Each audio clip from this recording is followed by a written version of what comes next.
Demonstrators gathered at the San Francisco Federal Building in support of the Palestinian people.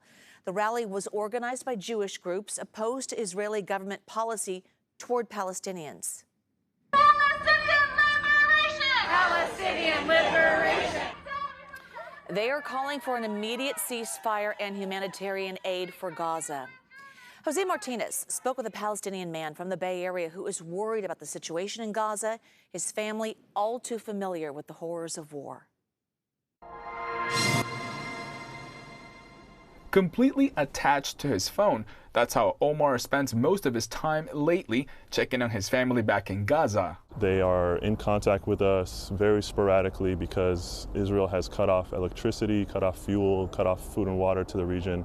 So being able to communicate with them is very difficult. He's one of many Palestinians in the Bay Area watching the escalating conflict in Gaza with deep concern. For him and his family, this situation is not new. It's a recurring nightmare. In 2021, in the last attack on Gaza, in May of 2021, my family, their building was destroyed in central Gaza, and 22 members of my family were killed in that attack. And so the people that survived from my family are just beginning to kind of pick up the pieces of their lives, and now they're having to deal with another bombardment. The situation in Gaza continues to worsen with no immediate resolution in sight. For families like Omar's here in the Bay Area, these images feel like a nightmare. 1.1 million people are in that area of Gaza, and the roads out of northern Gaza have been destroyed by Israeli bombardment.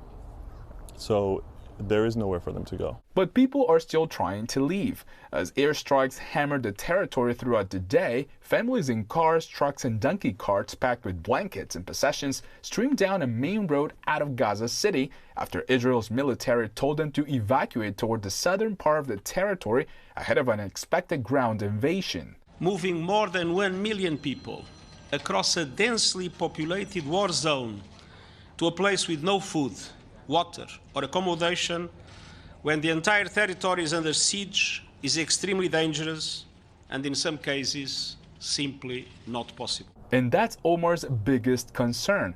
But for now, all they can do from here is wait. Living in Gaza already is a nightmare. It's hell on earth.